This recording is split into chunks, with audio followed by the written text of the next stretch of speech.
究竟係一間點樣嘅烤肉店，令我食完2次都連連讚好？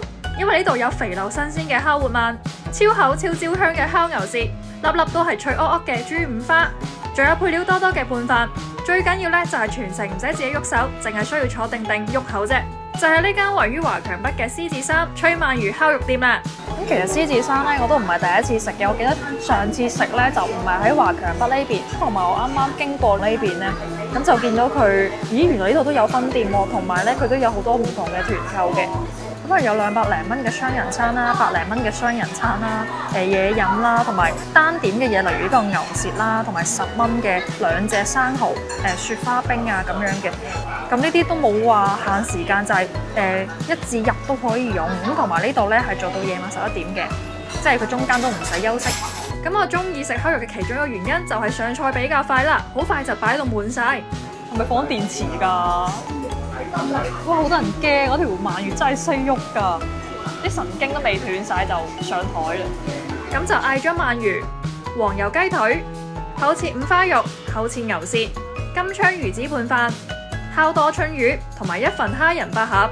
好啦，咁而家咧就上攤啦，亦都係咧唔使自己喐手嘅，呢度有人幫你烤晒，全程翹埋張手等食。咁咧第一份就係烤呢個厚切豬五花啦，同埋呢個口蘑咧係一齊烤嘅，仲有少少菠蘿同埋，我好中意聽嗰啲烤肉嗰啲吱聲。跟住仲嗌咗2杯嘢飲咧，一杯係檸檬茶，一杯係百香果。我覺得食呢啲肉類嘅嘢比較滯嘅嘢就最啱飲檸檬茶同百香果。其實呢啲檸檬茶都好啱食嗰個叫咩？北京烤鴨啊！下次食北京烤鴨買杯百香果茶過去飲。不過我覺得佢太厚咧，冇咁快熟啊，皮外傷就已經。好，跟住而家上嚟呢份係多春魚，我以為佢會烤啦，點知原來佢係直接上，同埋佢配咗呢個豉油同埋 wasabi，好多春啊真係，冇改錯名。同埋我覺得唔使點豉油都夠味咯，本身都鹹鹹地醃過，煎嗰個時間要好耐。咁跟住咧仲order咗呢一份楊枝甘露雪花冰啊，好大兜啊！我覺得我要快啲食，因為我諗佢應該好快溶，好似有啲似嗰啲乳酸菌嗰啲味，佢係好勁嗰個芒果同埋嗰個柚子味，仲有啲脆波波係會爆汁嘅，呢係啲芒果嚟嘅。哇，好甜啊，超好味啊！呢個芒果。食之前飲啖新鮮蘑菇湯先。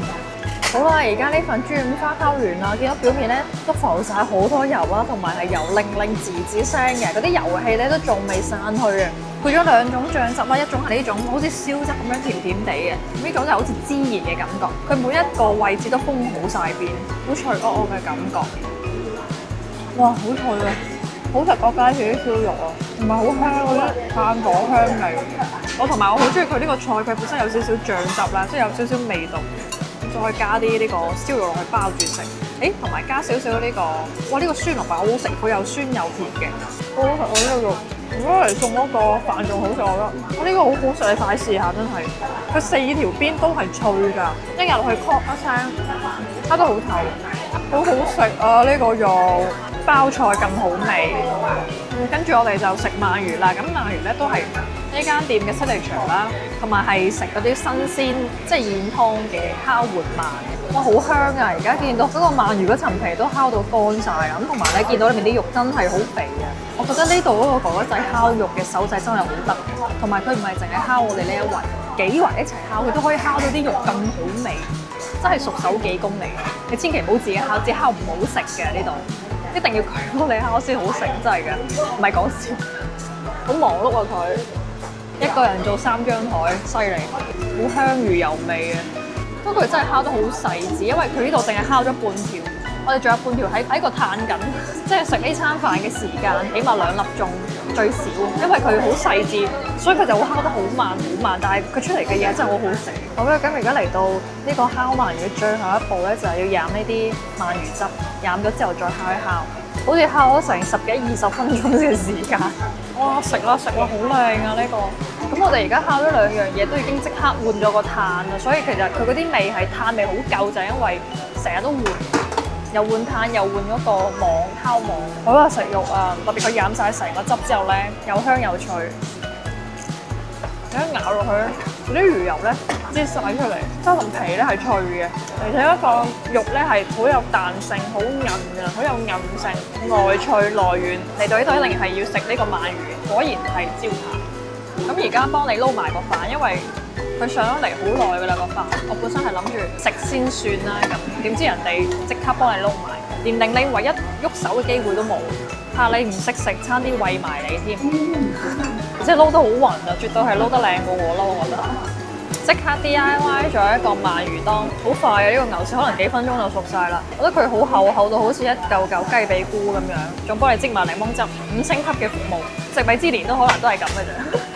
太好食啦，太好食啦！呢個真係我啱啱冇點任何嘢，嗰個牛味真係好濃、好濃、好出，同埋佢中間啱啱粉紅色啊，太嫩滑啦！最後咧，佢攞啲檸檬汁落去，嗰啲油膩咧好似化開咗咁樣，呢個汁又係好好食，冇得佢唔得。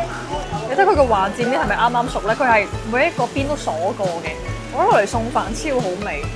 拋啲蘿蔔包啲 kimchi入去，好好食！我已經開始期待下次嚟食。因為主要佢而家呢間店同我1年前去嗰間唔同，佢裝修咗靚好多，舒服啲坐得，又軟又滑又爽口又彈啊！咁而家烤緊就係黃油雞髀，咁成隻雞邊個部位最好食咧？冇錯就係雞髀啦。咁有乜嘢比雞髀更加好食咧？冇錯就係拆咗骨嘅雞髀啦。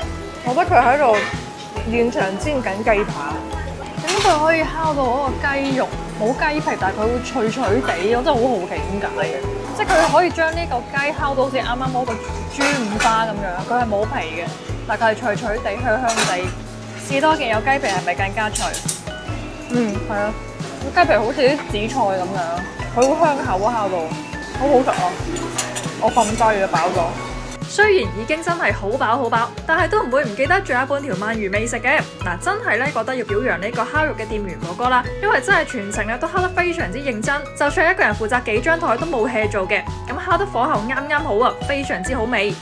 又食完啦！哇，我覺得就係得3個字，就係好好味。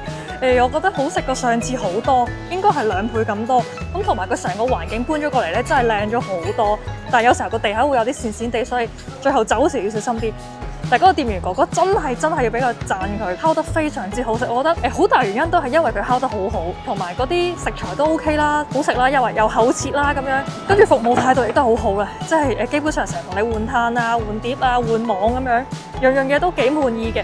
所以我覺得如果你喺華強北呢邊你想食烤鰻烤肉，真係可以試下呢間獅子山，係我第2次食佢，我覺得好滿意，好食過我第1次。最後，如果大家對廣州感興趣，想去廣州玩嘅話咧，就記得留意下我今年新出嘅呢本《廣州旅遊攻略》新書啦。咁而家咧喺各大書店都已經可以買到噶啦。